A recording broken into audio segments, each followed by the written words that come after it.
So you want to be famous? I'm not. That's not what I was gonna say. There was a whole. You know that's not where that was leading. You were so bad.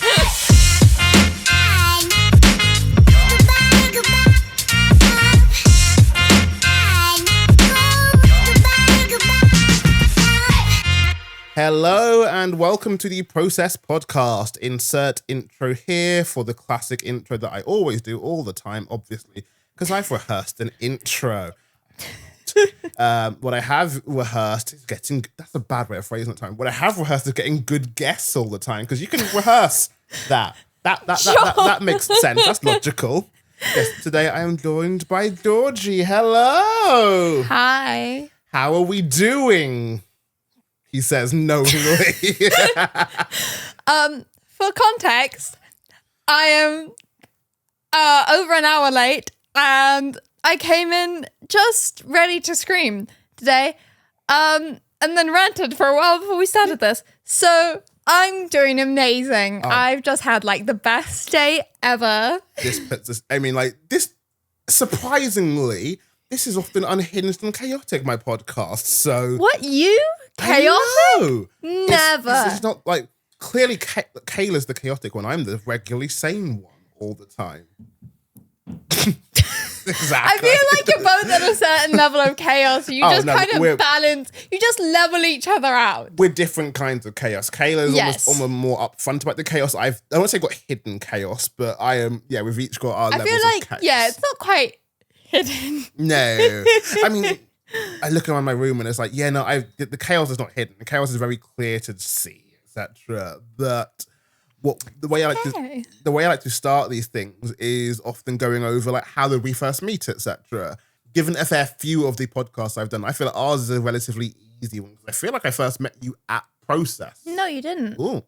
When was it? When did I first meet you then? First met you at Genesis. Ooh. Because I know Kayla saw you at Genesis. You were also there. Was I in that one? Possibly. I don't know. I don't know if you performed, but you were there. Okay. I don't know if we really talked at all, but you were there. My vibe, as as I know, people are confirming to me more and more, is that I don't talk to people straight off the bat quite a lot. It takes me a while. Oh, yeah. No. I think I'm the same. I just happened to arrive. For some reason, it was the quietest Genesis I've ever seen, because normally they like sell out. And I showed up and they were like, yeah, absolutely, you can sign up. Blah, blah, blah, blah. And then I sat next to Vivian, who's another poet, and they just decided to talk to me the entire time and be like, come meet other poets. Yeah. Meanwhile, I was like shaking. Can I swear on this? Yeah. I was like shitting myself. Like, I don't think I've been that nervous for a performance ever. And so I was like not a fun person to be around. But Avulians just talked about how great Process was the whole night. And then I was like, well, now I think I have to go to Process. And so. And then you came and then. And then I think that's probably when we like properly first met. But like we did meet at Genesis, but you just don't remember it. It's just fine. The more I do this podcast, the more it reveals a lot about myself, and I don't think that's a good thing about me. How much it's revealing, but no, like it's always that thing of like, and this is where without being vain about this, I need to be careful. A thing of like, there's so many people. Like, I don't remember when I first met them, just know that like they were around at some point, and we saw each other at enough events that eventually a thing like. Not saying there's very few people, but like there's very few. I don't have many meet cutes with people. There's very few people. Like the first time I met someone was like, oh, that was a thing, etc.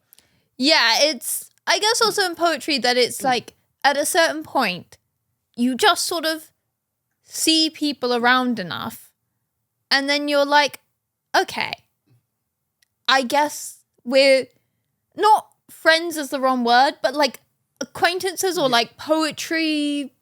Friends, whatever, like the amount of times you like arrive and people is like, come sit with us. And you're like, I don't know you, but I've seen you at about 10 events. Well, that's the thing. I think for me as well, there's a level of, I don't want to say they're all the same, but poetry events kind of blend into one, etc. There's some level of, I met you in, like, I think there's definitely, what I can distinguish between this level of, you I met via poetry, you I met in not the real world kind of thing, but the real world, but like outside of the simulation.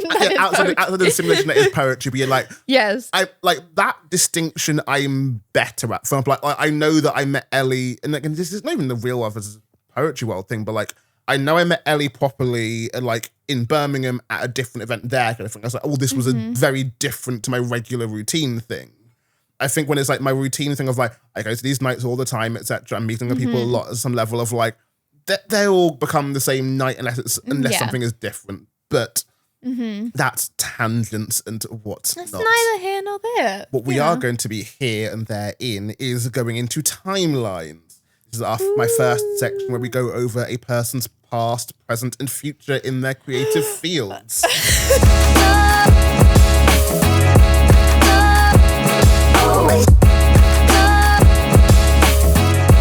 So, for my timeline section, I like to go over someone's past and present and future in their creative field. So, yes, obviously, with you obviously doing acting as well, amongst the many other things you may possibly have done or are doing, etc. How did you kind of get started in this creative world and space? Like, were you always like, whether acting or poetry or anything else, was it always like, I'm going to be creating stuff, or just it changed and grew as you grew up, etc.? I don't think it was creating stuff as much as there was a thing of like, oh, I'm going to perform in some way. But like, anyways, for context, I'm a professional actor. That's my job. Woo! It's really fun all the time and it never goes wrong and you never have terrible days and then go film a podcast. Anyways, basically, I was trying to think of how much of the timeline to say. And I think this reveals a lot about like me as a person. It's going to be the most boring story. But anyways, Go for it. At like 5 years old, I decided I was going to be an Olympic ice skater. That was going to be my job. And then that was just kind of like all I cared about. And that was my whole life for quite a few years. And because of various reasons, one of the main ones being that I moved from a cold country where there was a rink and really good coaches 2 minutes from my house to a hot country and then another hot country, which, yeah, not the best for the sport. And then add to that I was always just okay. Like I was not, there was another sport I did actually, which I ended up competing to a higher level, and which I wish retrospectively that I'd started when I was really young, because I could have been really fucking good. I could have been a someone. Oh my God. Oh, if I was good enough to be like a professional athlete, especially in that sport, I would fucking throw it. Like I've got a great life. I've got so many great things, but I would throw it away. Not a second thought. Not a fucking second thought if I could do that professionally. Ugh. But I can't. Because 7-year-old me for some reason chose ice skating. I love ice skating, but I would never have been good enough to be pro. Anyways, by the time I was like a teenager, this was already very obvious. But then by the time I was like New Zealand year 9, 10, I had decided to quit. Basically, I couldn't even just doing it for the sake of it wasn't a thing I wanted to do anymore. And so like I had always, but like one of the things I'd loved so much about it was, aside from the sport itself is really fun and you get to go fast and we do jumps and all the rest, is there's this element of performing. You have music, you are performing to music, you are telling a story through the medium of figure skating. And anyways, around the time that I was like deciding to quit, not doing this anymore, this is the dumbest story on how I decided my whole career. I in my old school, we had this thing called the PAC Center. It was really dumb because it was the Performing Arts Center. Yeah. You see? Anyways, in the sort of drama department area, there were these like posters for like Wednesday lunch theatre sports. And it had hamsters doing jazz hands with like the old 2012 meme format, like jazz hands written on the photo. Yeah. You know the font. Yeah. You know what I'm saying? Anyways, I saw that and went, oh yeah, I'm going to be an actor. And then that just became my life. And that's, now I'm here. And like I do other creative things. Like I also paint and I write and now I do poetry. But in terms of doing them, in terms of one that I do professionally, it's acting is the one that I actually do professionally and make money from. Sometimes. I mean, I do, but it's not. Anyway, London's expensive. Yeah. And then I also perform poetry, but in a way I'm quite hesitant to call myself a professional poet because, like, I've never been like even a feature at a night. I've never been published. I've never, So, like, if you're roundabout and you go to enough nights, enough open mic poetry nights in London, then inevitably you probably see me perform. But I wouldn't call myself professional to any level. And in terms of painting, I love it, but it's so much effort to sell. I don't have the energy, so I can't be bothered. You can answer this as literally or not if you want to for your present, but Yes. Where are you with your creative things at the moment? What are you working on? What is the plan, thing, whatever at the moment? What stage of your career are you at? I'm in a very frustrating stage of my career.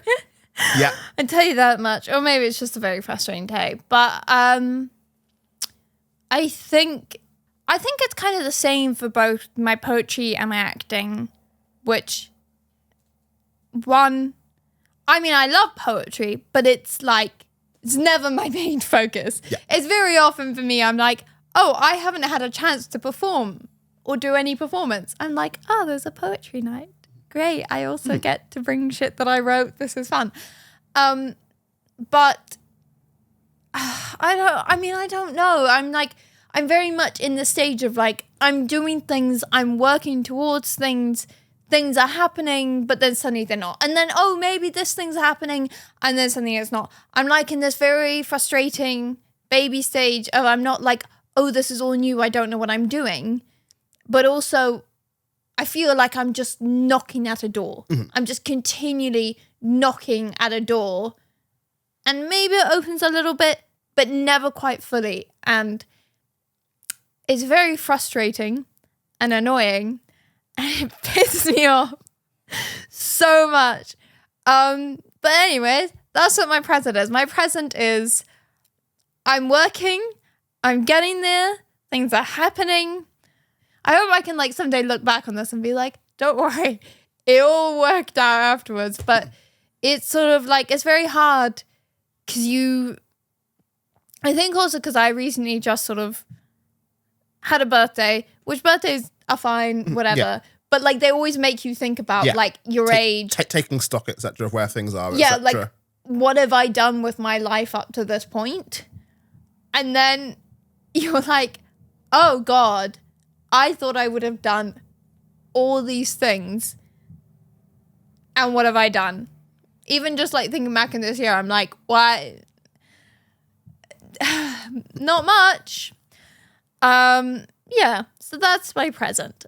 The annoying thing with the creative world is a level of there's very little, if any, kind of blueprints on how to do it. In as much as so much of it is there'll be that one lucky thing, whatever, that will work, and that will be the thing that kicks it. It's not a level of if you do these things that will get you this to get you this. Well,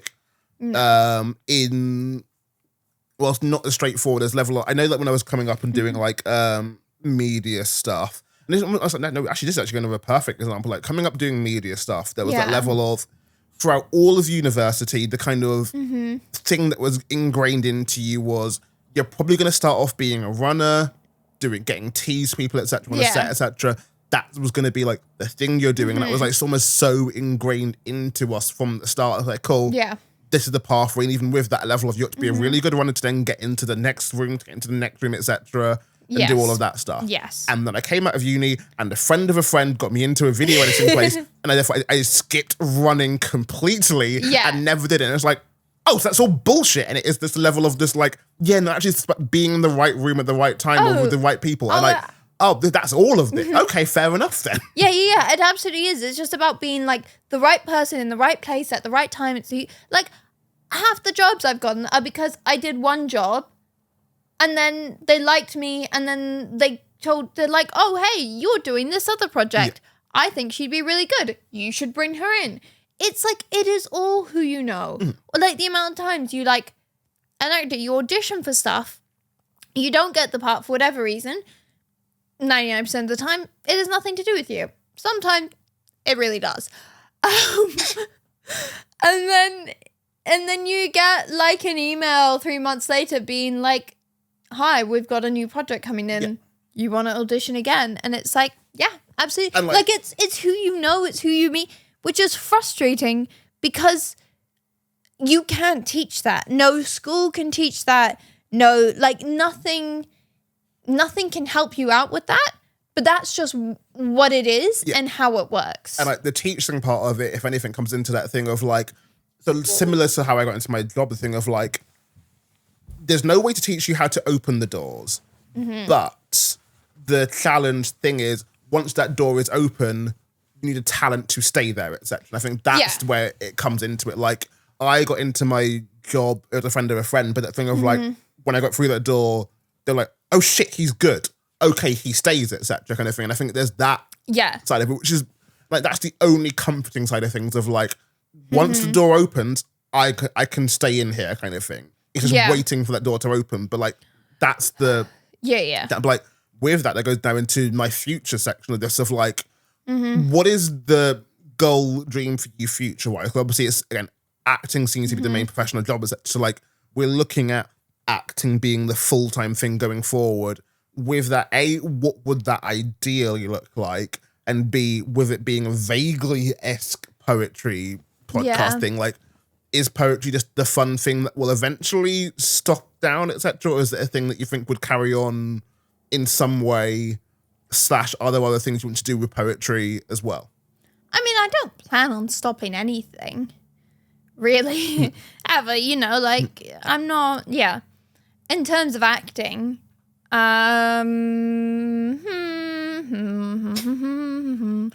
do have an answer. I just, it's like one of those things. Okay. So here's the thing. Slight tangent. Yeah. But it's relevant. So, I can tell I've had a bit of wine now. Should probably have some more. I think there's such a thing of like, with acting, you're meant to be really humble. You're meant to be like, oh, I just love to get anything. I blah, blah, blah. This is why I could never be an actor. Don't do humble. So annoying. There's like these expectations of people being like, you having to be like, oh no, I don't want to be famous. And then you talk to you get any actor drunk. Well, obviously not there's exceptions to every rule. Every time I come over, actually just every time that we hang out outside of a poetry event, I come home tipsy. Yeah. At the very least, if not, just like welcome. Drunk. And I'm always like, oh no, I'm hanging out with Tyrone. It'll be chill. Blah, blah, blah, blah, blah, blah, blah. And then, boom. And then booze. Alcohol. Booze. Fun times. But still. But anyways, there's this thing where you're meant to be like, oh no, I would never want to be famous. Oh no, I would never, ever. But like, at a certain level, I mean, I don't think anyone wants to be like hounded by fucking paparazzi or being famous for the sake of being famous, but everyone wants to be successful. Well, it's almost like not cursed thing, but like almost like the thing of like being successful in acting by default means you're going to be famous. Yeah. Like being successful as a coder does not mean you'll be famous. Being successful as a banker does not mean you'll be famous. But being successful as an actor kind of means, then by default, you'll also be famous. That is literally part of the... But it's like the same thing with, say, banking. Say if you just really loved banking, And you wouldn't go straight into it being like, oh, it's like imagine people being like imagine you having to be like, oh, I'm not going into this just because I want to be rich. But like a side effect of being really successful at your career is getting a shitload of money.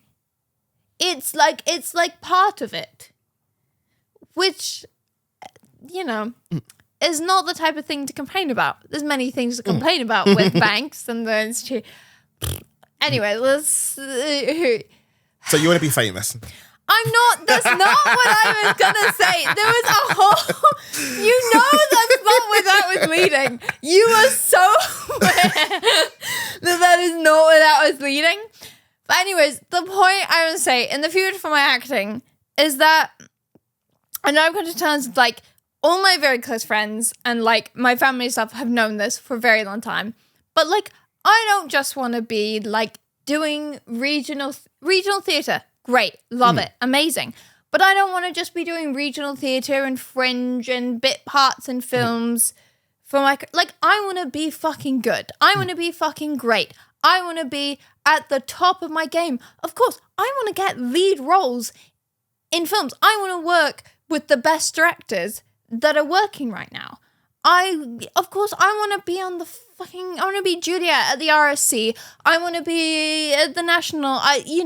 All these things. I want to be like really, really, really, really fucking great. And part of the thing of like how I work and what my personality is that it's like, if I'm not great, it's like great or nothing. If I'm not that level, I'll be annoyed and disappointed. If I'm not that level, I'm still working towards it. And like, that's what I want. And that's what in acting and also in creative fields is everyone's not allowed to say that they want. And you're not allowed to say that, oh, I imagined this or, oh, I wanted all this. You're meant to say, oh, I'm just so happy and I'm blah, blah, blah, blah. But you talk to anyone, it's like everyone's worked so hard for years. Of course everyone wants the big meaty roles. Of course you do. Like, you'd be crazy not to. Like, if you're not going for the lead, you're very rarely going to get them. But if you don't go for the big stuff, if you always like play yourself down or play what you want down, you're never going to get there. If you always be like, oh, I'm just happy to get anything, blah, blah. But like I'm in a point in my career where I'm just happy to get any job. Great. It means I'm working. It means I'm doing stuff. It means I'm putting my name out there. It means I'm working on my craft. It means I get to do what I love. But of course, the end goal is not just, oh yeah, be sufficient on acting. The end goal is, I want to be really fucking good. So I think with poetry, the only slight difference or thing is a level of, because there is such a lack of a top poet, there are only so many people that have made it to anywhere close to what you even consider.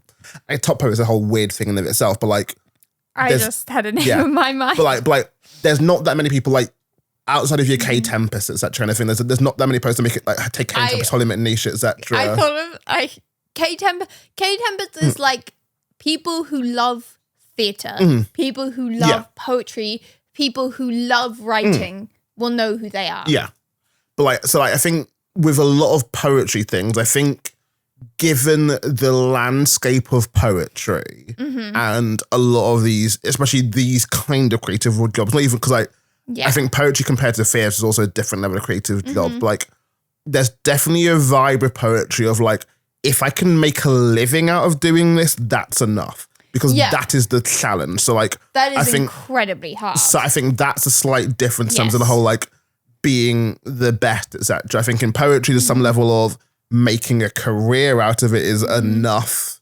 Because like being the best, what the hell does that even mean? Some level like you know enough authors and writers, etc. where like this doesn't actually like this is not the thing to go for. But yeah, I think there was a challenge and balance, and this is where it comes into it when you look at some of these actors of like wanting to be the best does not mean, and I think it's always also with that, the kind of nuance of that, like, I want to be the best does not mean that, like, I'm in the biggest blockbuster film of all time, etc. I am doing the best work I can and getting paid for it properly kind of thing. I think there is some level with that of, like, I want to find a place where I'm getting the recognition and doing the fun things and also just happy, like, because I think there's some level of, like, and, like, creatively fulfilled. Like, my balance in a lot of this stuff is that, and this is where I'm at with a lot of things of, like, there are things I wouldn't mind doing, but some level of, like, especially with the reality of so much of this media world, is, like, pushing for some of this stuff would make me unhappy. Yeah. And, like, obviously if it lands, there's a potential it could be work, but, like, it's the level of, like, you know, I don't want to do that career path that actually like, I think it's in this whole thing of, like, missing out on doing the running stuff and whatnot. I think there's some level of, like, and I'm actually kind of glad, because I feel that would have killed my like for the media world. Like, the fact that I went in the space that I was in and got into the job I was, like, no, this is my speed and my level. And whilst I'm not going to be household name Tyrone Lewis kind of thing, and I'm still going to fucking push for that. But, like, there was some level of, I am happy with this stuff. I'm still, like, there will always be the competitive side of me, as is case by doing documentary, some level of, like, I'm going to do my own projects, and some level of, like, I'm doing them really well to a level of, like, yes, is someone random going to watch it one day and kind of go, him, we need the person who did this kind of thing. So, like, for me, I think level of, I'm happy with what I'm doing, but I'm also thankfully, and this is the very lucky Goldilocks space I'm in, I'm creatively satisfied enough in that my work is doing a good thing, but it also gives me, as evidenced by doing podcasts and stuff like this, gives me enough space to do the fun, creative stuff I want to do, and at a level that I'm really happy with doing it, whatever. So I think there's a balance, like, obviously with something like acting, there's a level of, like, there's only because of how much of that is audience-based or getting it in front of people, etc., there is some level of, I can't really do that on my own at home easily. No. Like, I mean, I can start my own internet series, etc. And then people are like, oh, well, just write something. Just write something and take it to Fringe and da-da-da-da-da-da. And it's like, okay, but that takes, you need to have the time and energy to write something that you are proud of and that is good enough to take to Fringe. And then you also need to, like, it costs, even for the shittest theatre, on the worst dates, at the worst times, that costs a lot of money. Yeah. Like, that you are that there is no way you're going to get back. And you're doing it, obviously to write your own stuff, to put it out there, but also in the hopes that someone will see it and want to put it in a bigger stage. I mean, it's that whole thing of, like, not the, we should phrase this properly because I know a lot of people that are involved in it. Yeah. The myth of PBH free Fringe, etc., in as much as it is legitimately free. The spaces are free to get. We took my old, we took my old night Boomerang Club went to Fringe. That is the sentence. There were multiple people involved in Boomerang Club. It was not just Tyrone. The amount I default to we and Aaron. Boomerang Club went to Fringe, and it didn't cost us any money to literally take Boomerang Club to Fringe. It cost us money to be in Edinburgh for the length of Fringe. It cost us money to print out flyers, etc., and all of that. It cost us money to spend that much of time in Edinburgh and have to pay for food and all that kind of stuff. Food and obviously drink. And so even with PBH Fringe, which is the literally cheapest one, and getting some okay stages and some okay times, you will have to pay for money in different ways in different places, etc. Thankfully, we were in a position that we could just about do that, and obviously a level of like doing a show like we were doing, calling so many favours and friends of like, cool, you're going to feature, like having Harry Baker feature at PBR Poach, like every time we went up there kind of thing, and like, well, Harry will say yes because he's friends of us kind of thing, so we can do that and it's not going to cost us anything to get him at Fringe kind of thing in this way. Yeah. So there were ways to do it, and like, I am privileged in that I've got the space and time to do a lot of my creative freedom things. Yeah. But also with that, a level of like, I was very lucky to get a really good 9-to-5 job to then give me that freedom to also, because even things of like the luxury of knowing that I have most of my evenings free. is a luxury. I'm aware of this. But yes, we are. Even just like the luxury of knowing week to week, like, okay, Monday to Friday, 9 to 5, this is where I'm going to be. Yeah. Every month, this is how much I'm going to earn. Yeah.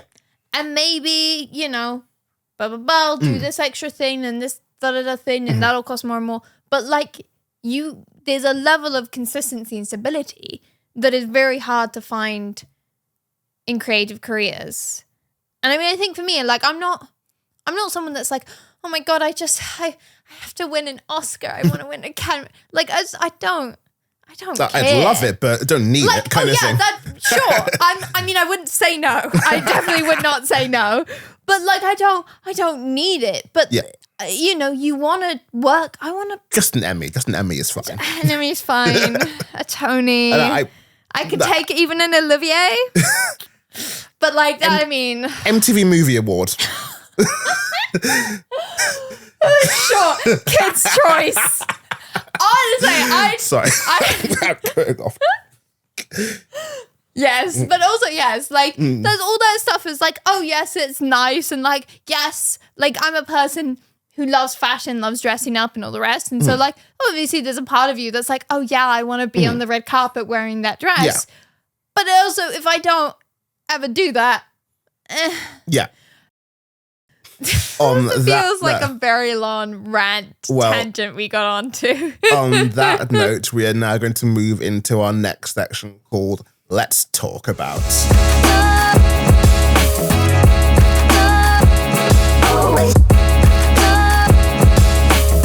Now we go into our Let's Talk About section what where... are we going to talk about? So, because it was covering a little bit there, so... We're going to go into it more in detail, but as a starting overview, how do you find the difference between acting versus performing poetry?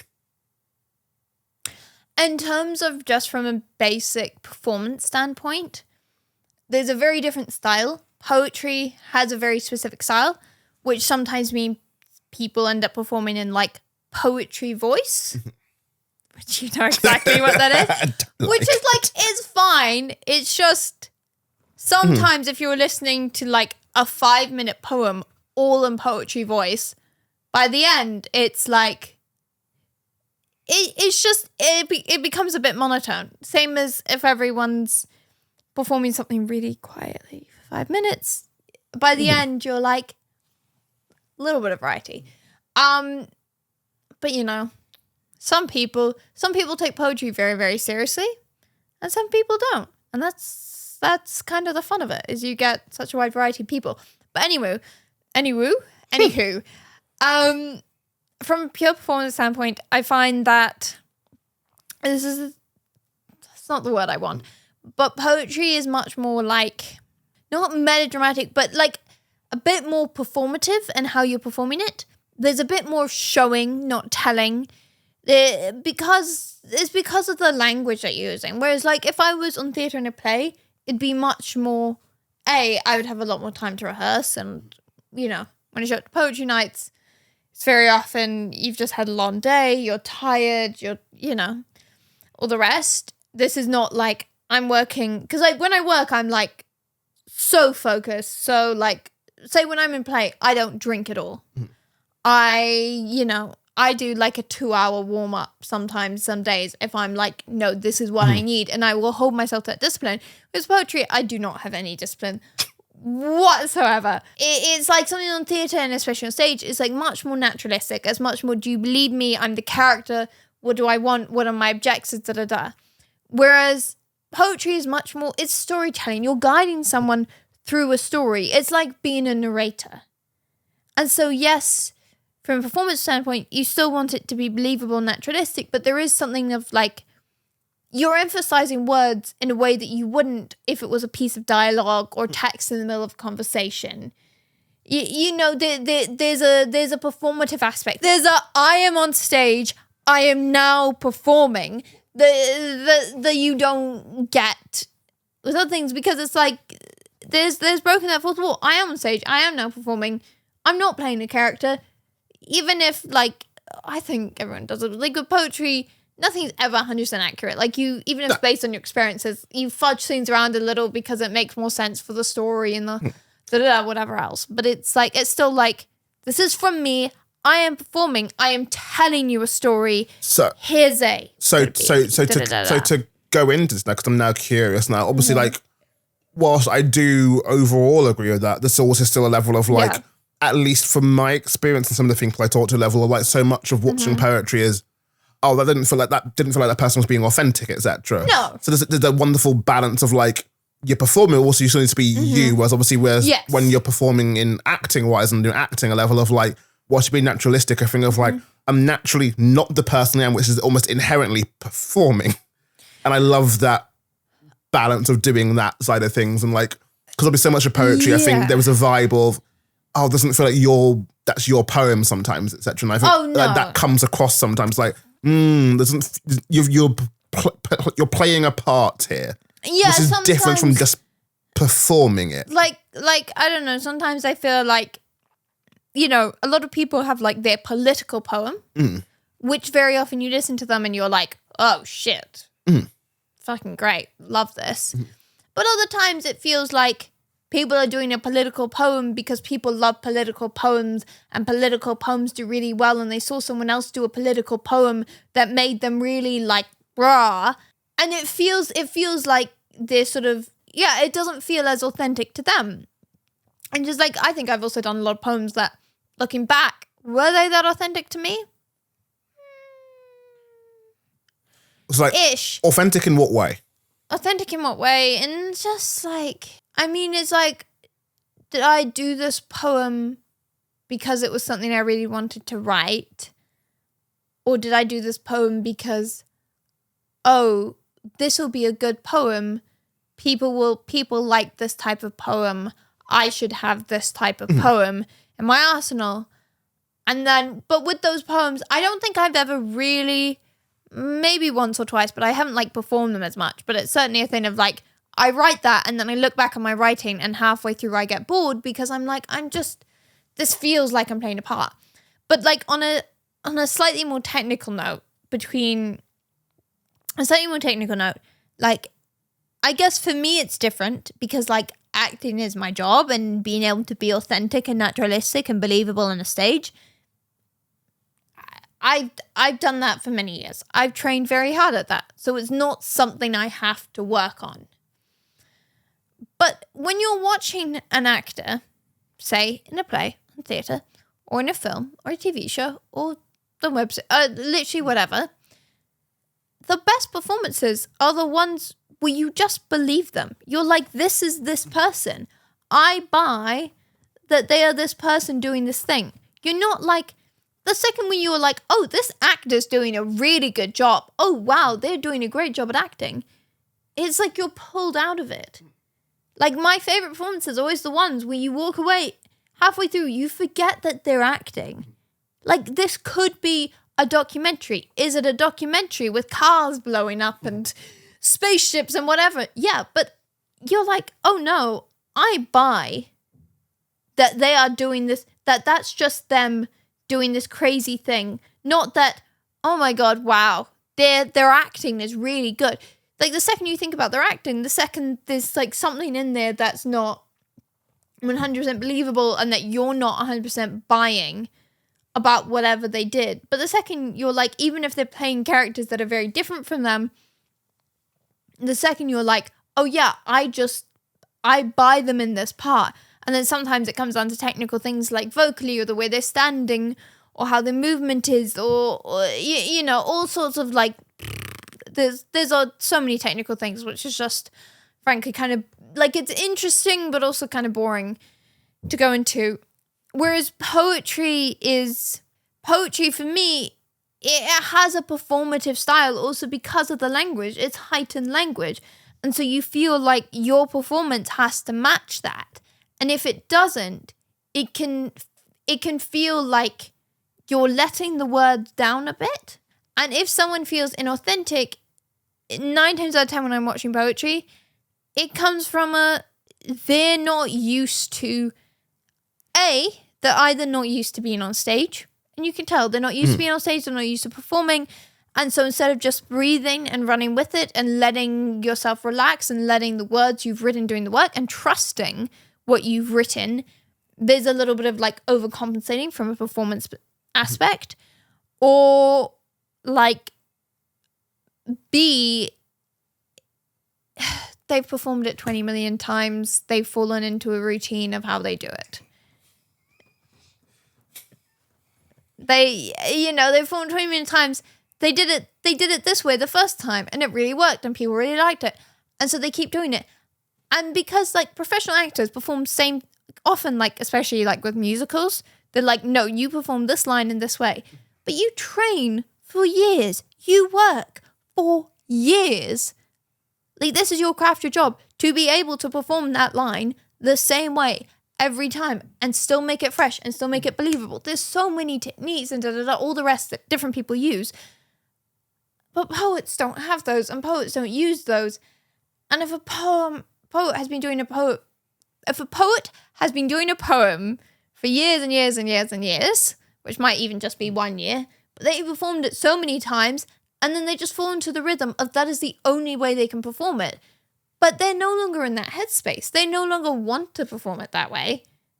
And so it just is like, I'm putting on an act. Here's my poetry voice. Here's my funny poem. I'm now being funny. On that as well, one of my things when memorizing poems and learning poems, that's one of my biggest bugbears, trip-ups, etc. So many people that I try to tell them the thing of like, you need to learn the... It sounds so simple, but also I think a lot of people fail at it. Like, learn the words of your poem. Don't learn how to perform it, learn the words of the poem. Yeah. They are different things. Like, very different. The fact, like, I still trip up on a couple of my poems, but like, the idea of like, we're in a reactive space, etc., where people will react to different lines in different ways and all that kind of shit.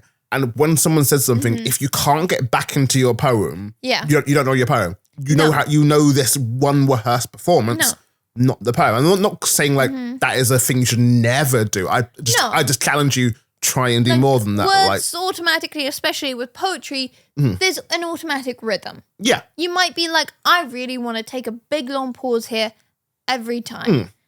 And that just, it just lends itself. But I had a director that I once worked with who like, her little whole thing was she was like very strict on, she was like, when you learn these words, you have to learn them in robot voice. And not you doing a robot voice. She's like, no, you have to learn them completely monotone, completely without rhythm. Otherwise, you'll learn them in a rhythm. It was the most, I hated learning. That's just not how I learn. But like, I did it because I was working with her, boom, follow a process. I ended up loving being on that play. Very good director. Anywho, that's the point. But like, her point was that like, you have to, because otherwise you'll learn them in a rhythm and you'll be stuck in the rhythm. And that's how you will have learnt it. And you'll only do it that same way every single time, etc. Because that's what you know of and you'll go back to that. Yeah, and even if you don't do it that way every single time, when you are in front of a crowd, when you are performing, when you have cues and lines, and obviously poetry is different. You're not thinking about, you don't have to think of like, blah, blah, blah, this line I move to this line, this place, and this line I pick up this glass, and on this line I put it down, right? You're not thinking about that type of stuff. I don't know, maybe you are. Some people have props, whatever, but not generally. But you will automatically fall back, especially if you haven't had training and you haven't trained this, you haven't worked on this. You will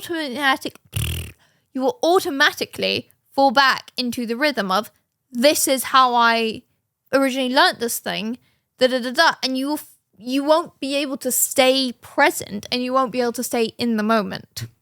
Like, there's a few poems that I know that, like, there's some level of, like, I go into autopilot with so many poems. And I try as best not to. And, like, for the most part, like, I think there's definitely obviously parts of poems that will be in the room for it, etc. But definitely parts of poems where it's like, I know. And, like, and, like, with that, this almost goes back to earlier in the whole put my name into the hat on the open mic. There's definitely times where I put my name into the open mic and it's like, I'll just do this poem. And it's like, I haven't done this poem in a year, Tyro. Do you actually fucking know the poem? And it's like, no, but I don't sometimes. And like, there's definitely a level of like learning the poem, like with that, like one of my favorite things, if I ever have the space to do it, one of my favorite things is getting other people to say my poems or read my poems. That thing of like, partly in a level of, does it work when it's not in my voice? Yeah. Because I think that makes it, like, if it can work, phrase this properly.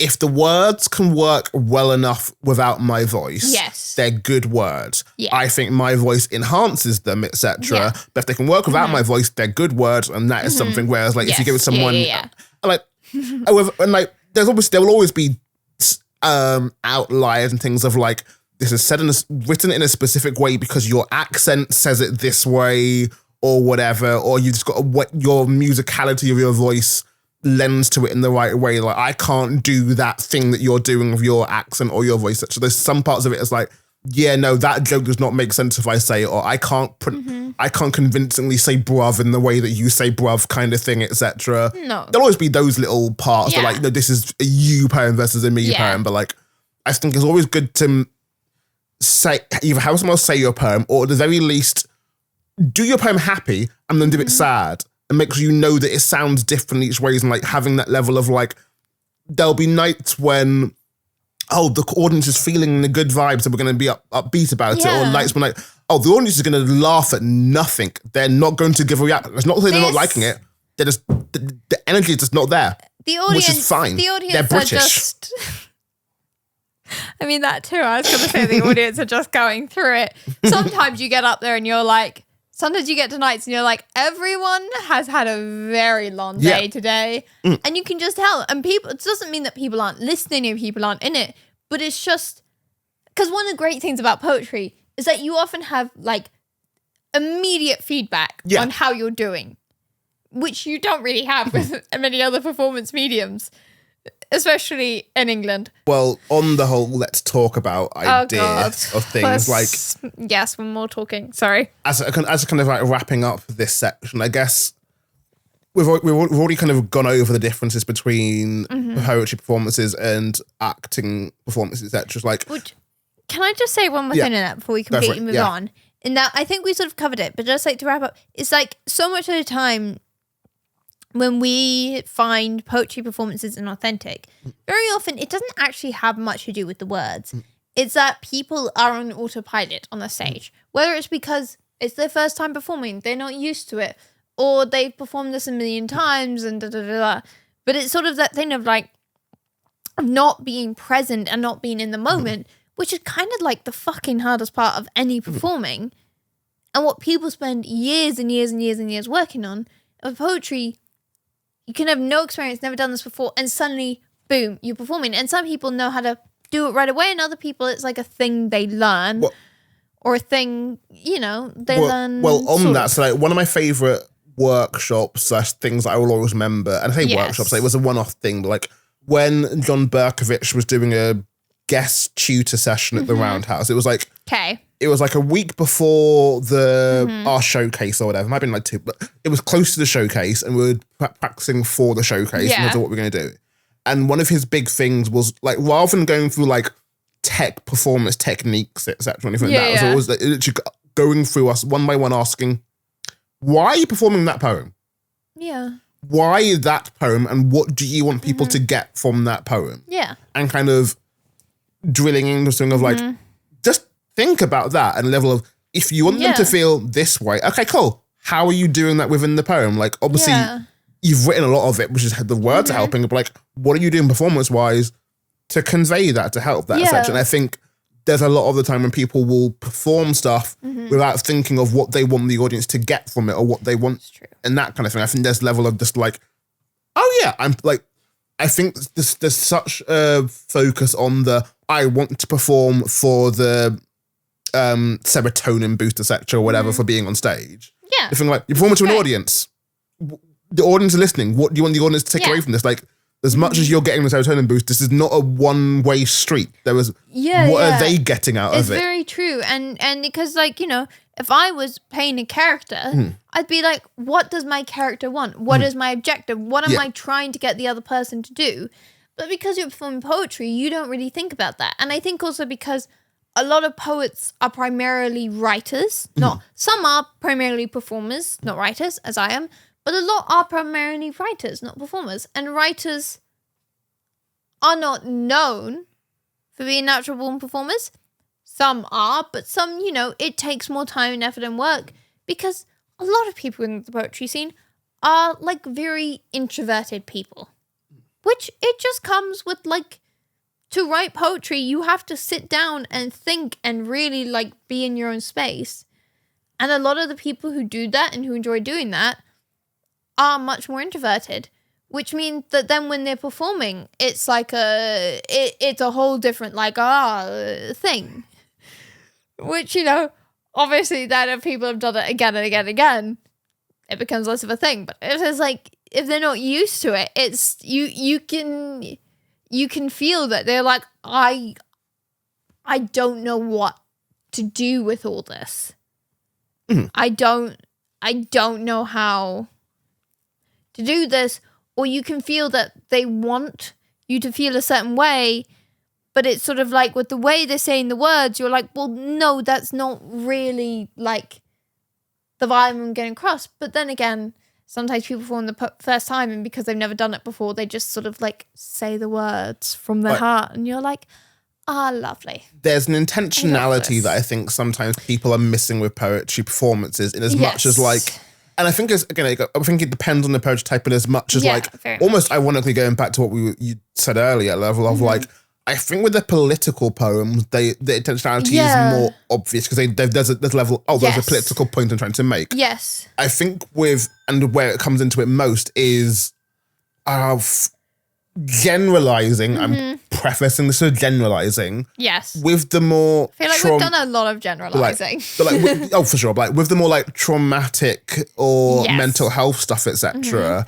I think there was sometimes with, again, not saying everyone, I'm not even close to that, but like with some of the, let's say, newer poets or people that are still working their way through this, there was some level of, there's so much focus on themselves in the poem, as obviously it's about their mental health, so it makes sense. Yes. Like there's so much focus on themselves, and even with that, so much focus on the next step of that is so much focus on, am I in a good place to share this? Oh, yes, I am now, etc. Yeah. I don't think enough people do that second question of, but is this a good poem to share to other people? Yeah. What am I telling other people? What is the point of this? What are they getting out of this? Like, I think so much of it is I have come through this stuff. Look at me. I have survived the mental health issue. Look at how good I am. Oh, yeah, no, I've now made you in the audience feel really bad and suffer a little bit. But I've hurt you as, like... Yeah, which is like always when people... Because poetry, it's about feelings, and people feel a lot of feelings.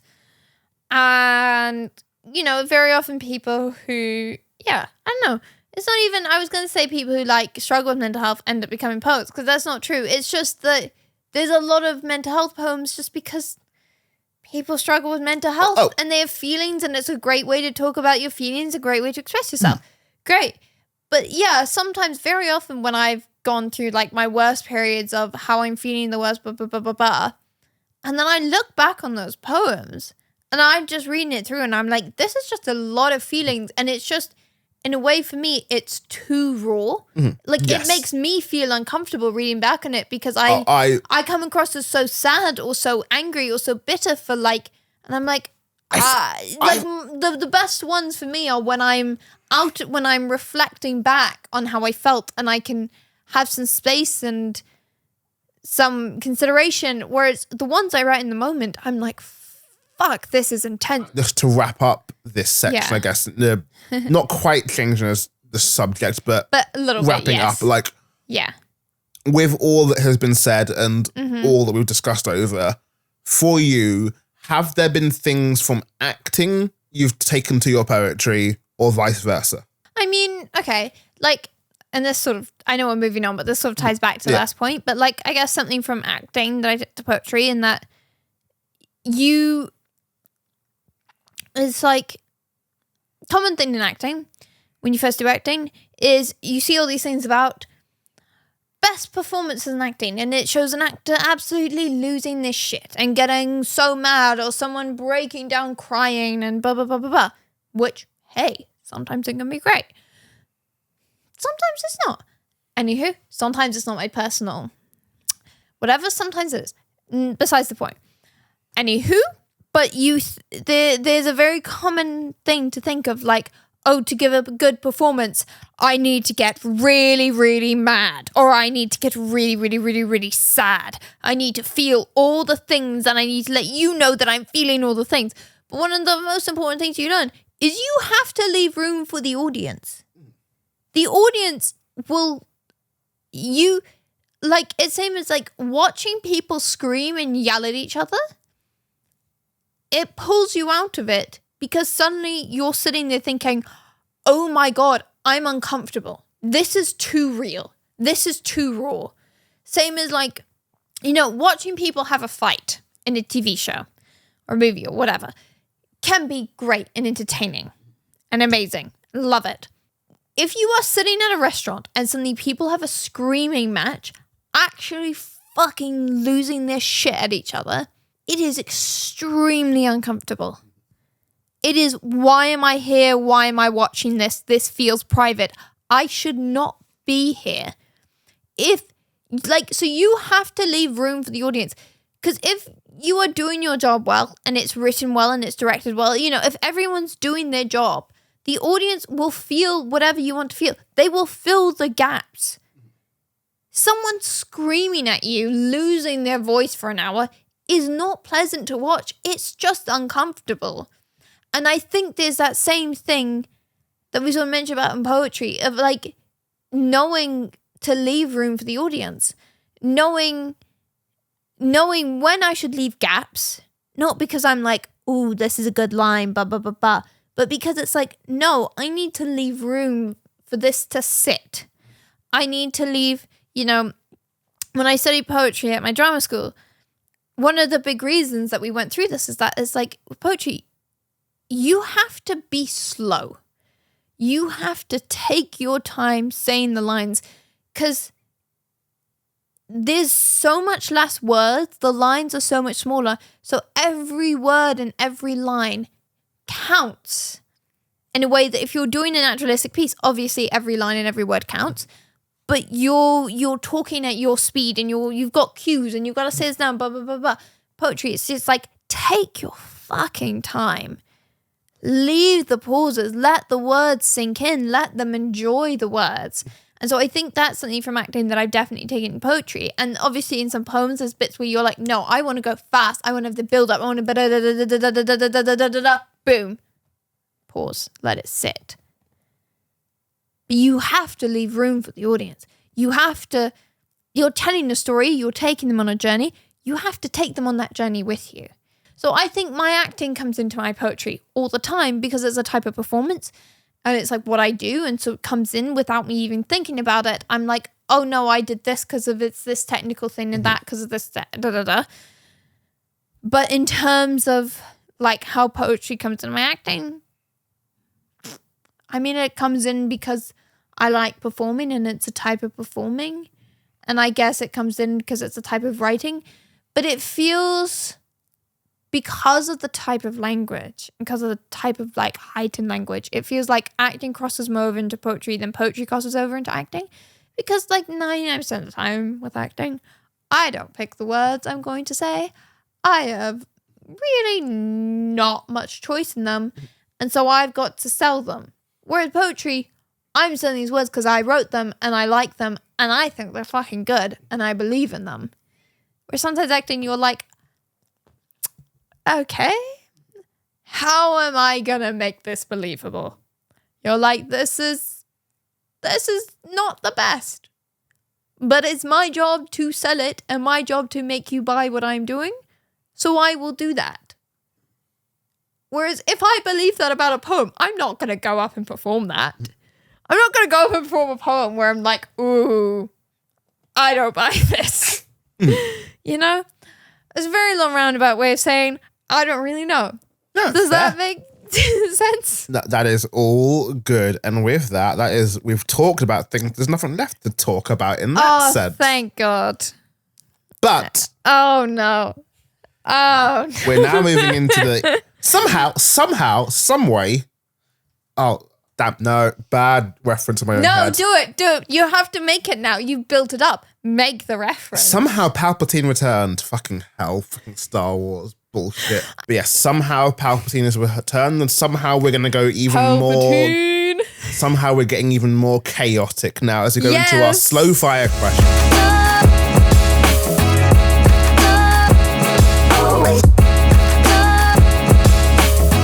The vibe with slow fire questions is always that vibe of like, I've got my quick fire questions. I enjoy them. There's some of them are level like, I want to ask follow-up questions. I want to know more about that. I want to give time to it. So that's what this space is for, to ask more about these random things. And as I will always preface it, because of the nature of these, some of these will be more in-depth and interesting than others, but that's the vibe we're going for. Great. You know, for 5 at random, let's see how this goes. Give me a random number in between 1 and 100, 3. please.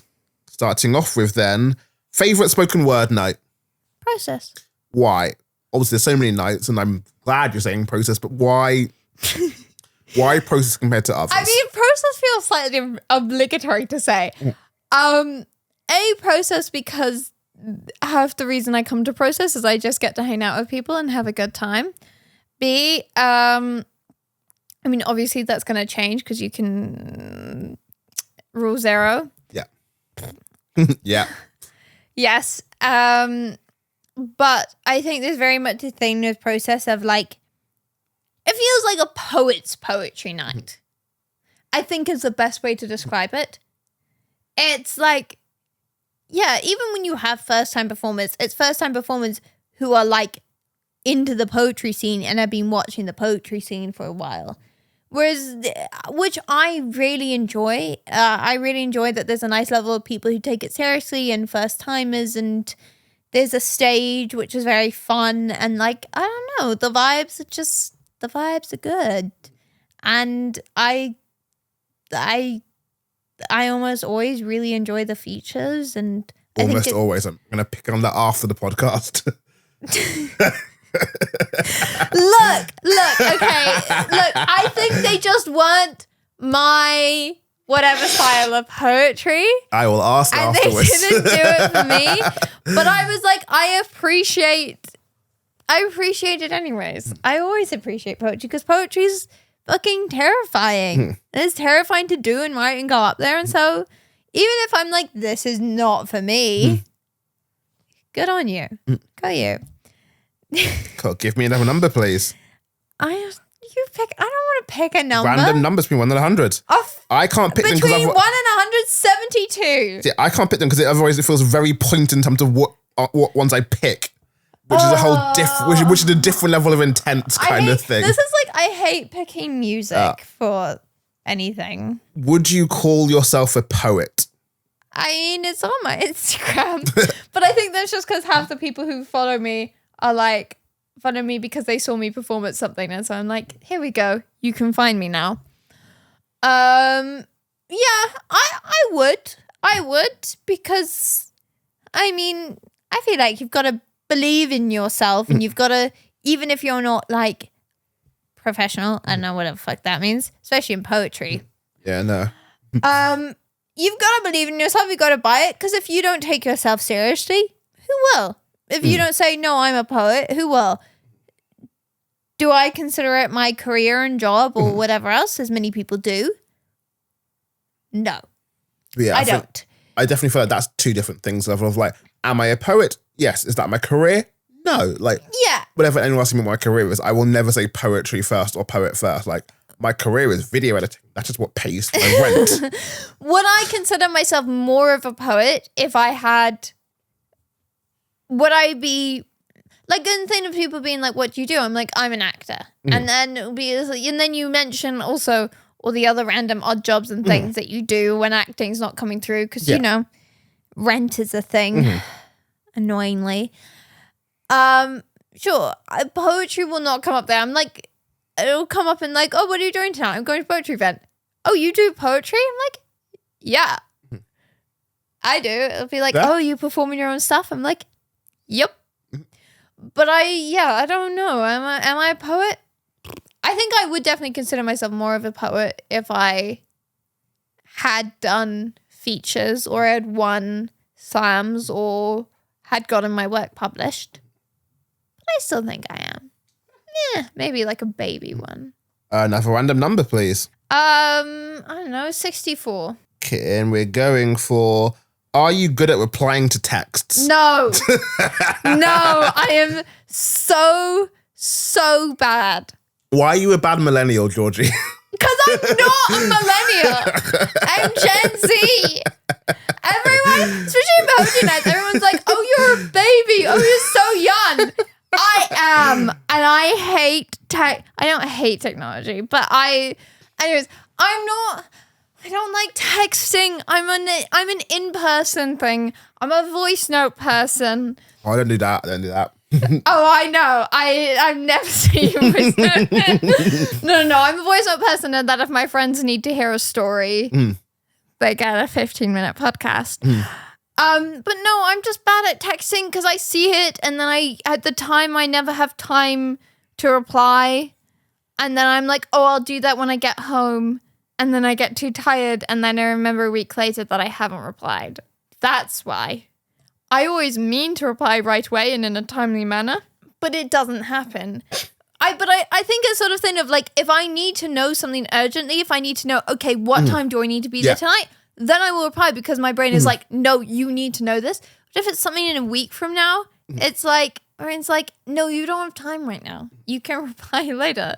And then when does later come? But yes, I'm not good at replying messages. I'm not a good texter. I don't think admin's not my strong suit. Replying to emails, I do it. I'm so sorry to people who work. I'm actually, when it's like work and I'm like, this is professional, I'm very good. No, I get that. Because I have to. If I'm not being paid,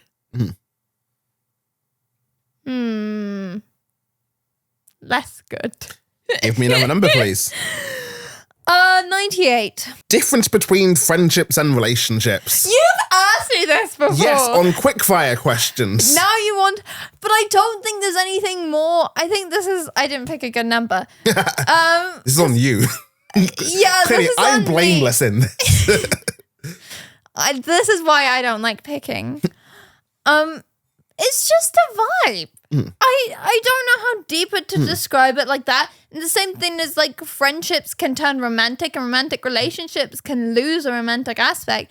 But it's basically, there's a thing of when you want to fuck the other person and when you don't. And when there's just like, I don't know, there's a vibe, there's an energy, there's a je ne sais quoi. So like, that's the thing I always like to play on. So when I first started asking, because I started, like, I've had these questions for the better part of 6-7 years. That's a long time. I know. I need to write it. I knew I was doing them when I first started doing some process stuff, which was about 6-7 years ago. Yes. And like with that whole difference between friendships and relationships question, I think the natural answer was going like, oh, sex or something, etc. Yeah. But also with that, the more people kind of thought about it, or the more regularly it happened, or the more I talked to poets, because poets, there was that vibe of like, no, but I have slept with some friends, etc. And that line between casual and whatever. I'm not a sleep with friends person. No. Why not? Why not? Because it just gets fucking complicated and messy, and I don't have the energy for it. I can't be bothered. I can't be bothered with complicated or messy. It's never fucking worth it. I'm just like, okay. Like, it's just, and that's also the thing of like, I enjoy this friendship, and if I sleep with this person, this friendship, it doesn't go away. It will always be there. It's always like, even if you just end up getting drunk and making out with a friend, even if you're like, this isn't weird, we're going to keep being friends, it's always just like an odd thing that sometimes just comes up. And so sleeping with friends, it's just like, I don't know, it makes things messy and weird and complicated. And also, I think the other thing is I enjoy my friendships to stay my friendships. And I have friendships, I do have friendships where I'm like, if we were both in the right place in our lives and whatever else was going on and whatever in the universe happened, could I see myself getting together with this person? Yes. But then I also have a lot of strictly friendships that I'm like, no matter if we were the last two people on earth, never in a million years, just because it's just like, it's so platonic. There's no like, yeah, I don't know how to describe it aside from like a vibe, which is annoying. But you know, when there's a vibe there, you know. And when it's not there, God, you know. Well, like with that then, before we go to the next one, then like friendship that turn into relationships, like is that a level of, I'm assuming then a level of, there's a vibe that happens beforehand for that for you? For those ones, I mean, I've never had a friendship that's turned into like a proper relationship, but for those ones, I think there's always been some level of attraction there. But you know, people have been in relationships or whatever, and we've just enjoyed each other's company. So it's been like, okay, well, let's just, you just sort of silently, whatever, agree to just be friends because you get along and you like each other's people. You just do the nod and like, this is what we're doing now. Just nod. Yeah, and you don't even realize that that's what you're doing until you look back on it and you're like, oh no, there was always some level of attraction there, blah, blah, blah. But also like, I think you can also be friends with people you're attracted to. Even if you're like, hey, they're very hot. But also like, I don't know, it doesn't, because, okay, I think this thing of like, people on the internet can be weird. It's same as like the guys who are like, oh, you can't be friends with women, or like, I can't let my girlfriend have friends who are guys because maybe she'll be attracted to them. And first off, have you ever heard of gay people?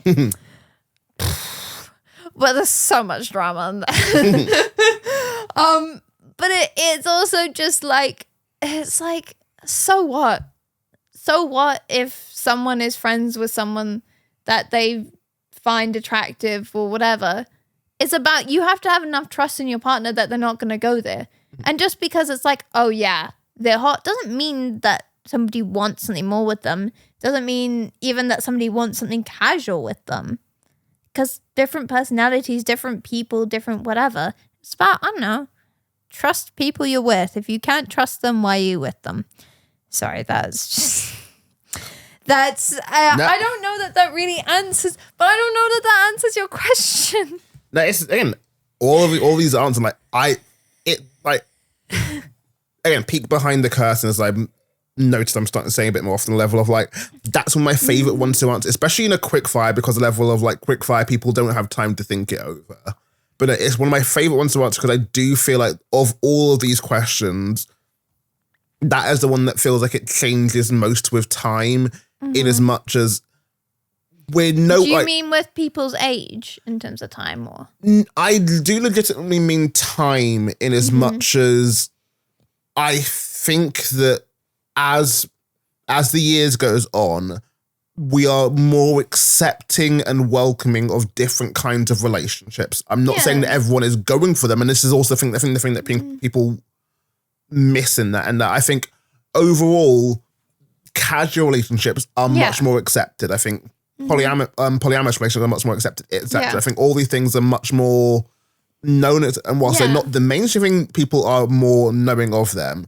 But with that as well, with knowing of them, I think there's also a level of people are more starting to get more into thing of like, oh, I'm a monogamous person, I'm a polyamorous person, people like, oh, I can do casual, oh, I can't do casual sex. And I think that is the thing that's coming up with it. And like with this question, the thing of like, literally, I've had a couple of quick fire questions where someone goes like, oh, well, sex. Well, actually, no, I fucked my friends. Actually, so it's not actually sex kind of thing. And literally that kind of vibe. Actually, that's not the difference, etc. That's not. But yeah, no, I understand. I mean, I think also for me is I wouldn't really, if I was like pining after someone and I like had romantic feelings for them or harboring them, or I was like, oh, well, if only they liked me back, then we could be together forever. Or I don't know, whatever shit. I wouldn't really consider them fully a friend. I would consider them someone I'm friendly with, but it would be like, no, but there's always this undercurrent of someone else. Not someone else, but something else. But like my friends, I don't want to be romantic with my friends. They're my friends. I'm very, very happy to keep that separation. And I enjoy having the separation. any more questions, I will save to the eventual romantic dating relationship podcast I will sometime start.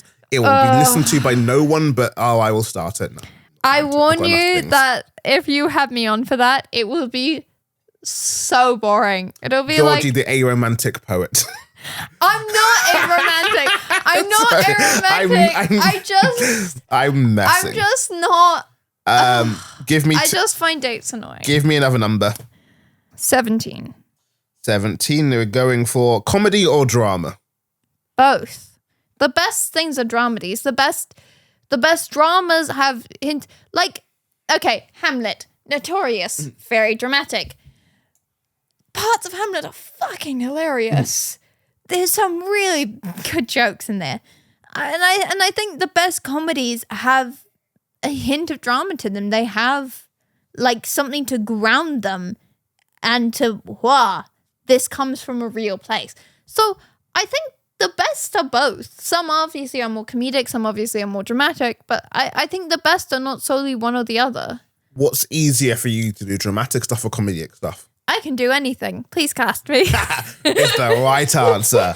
I don't know. I like doing them both. I don't want to. Yeah. Last number, please. Oh, why are you making me pick? Okay. 33.333. Ending off. What? No. Ending off with, are you single?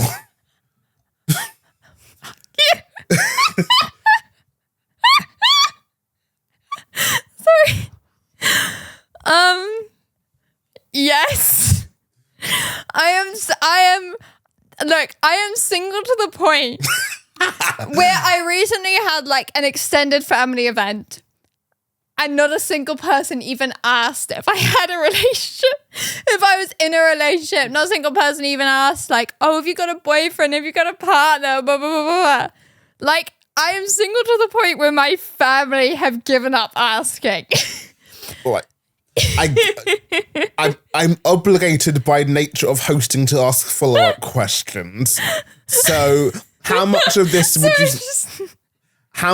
say is like out of choice? Like again for the vibe of the anti-technologiness and all that kind of stuff, and like there's a level of it sound at least vibe-wise of like dating is far from a priority in that sense and level of it's if something happens, I'm not gonna say no, but I'm not looking. I'm not that bothered. Yes or no, / where are you with? I think I've been previously in like the space of being like, oh, I'm very focused. I'm in this very intense like drama school environment. So that is my focus right now. That is all I'm focused on, or I'm just focused on my career, or I'm just focusing on myself, or blah, blah, blah, blah, blah. I think I am now in the space where I'm like, oh yeah, I'm really focused on that. But also, dating apps, they're just annoying. Yeah. They're just annoying. They're not the worst thing ever. They're also not amazing. They're just vaguely annoying, and they annoy me. Do with that what you will.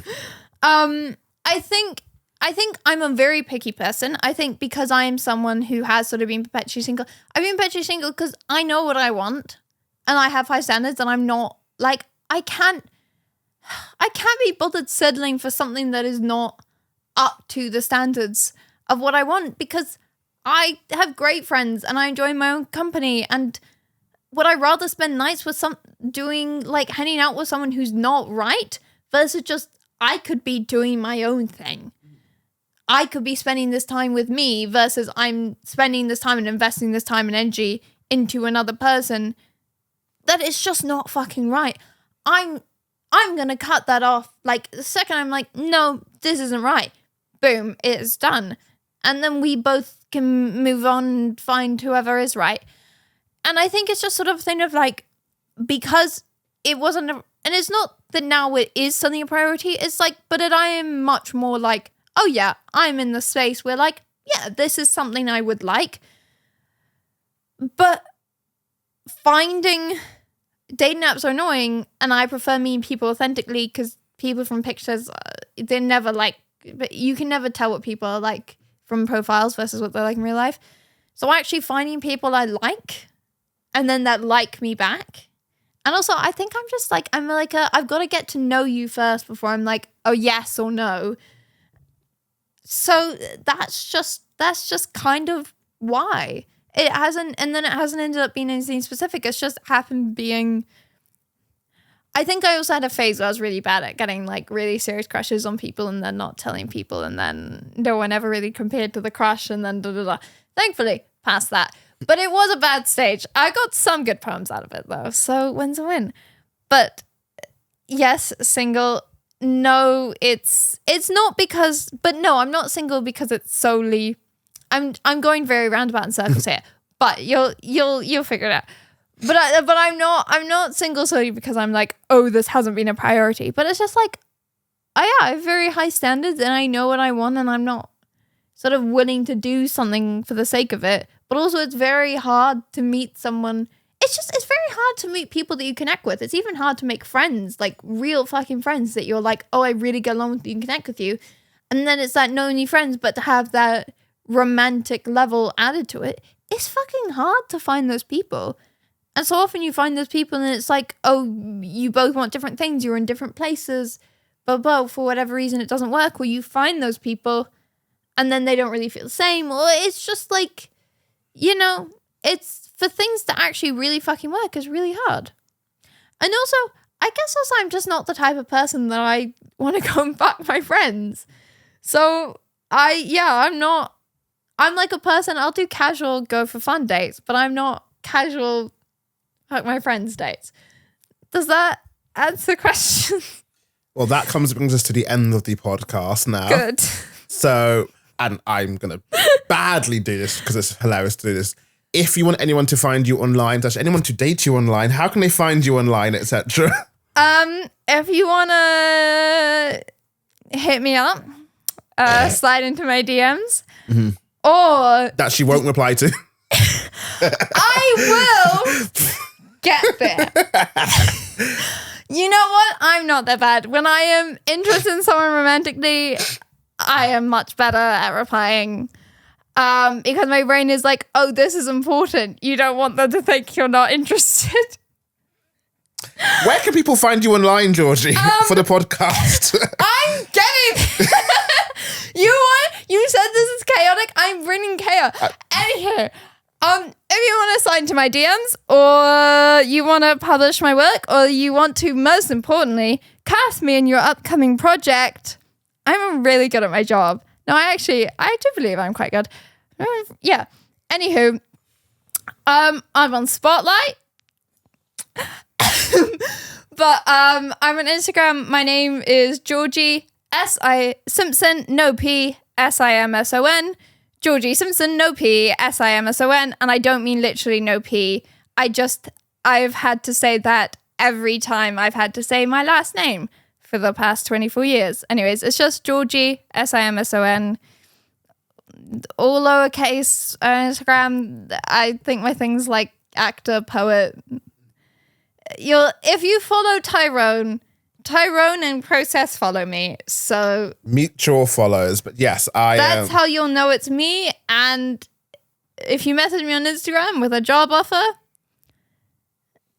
I will be very quick in replying. Or a date offer, we'll see. Slower on replying, but yes, or a friend offer, very slow. Even slower. Even sorry. slower. Incredibly slow. I'm so sorry. I still appreciate you as a person. Georgie's done with friends, but Process is, and we can still make friends. I'm not done with friends. I love friends. Friends are great. I'm always open to new friends. But I'm really bad at replying. I'm sorry. Nevertheless, this has been the Process Podcast. All our links are in the description because that's how descriptions work, etc.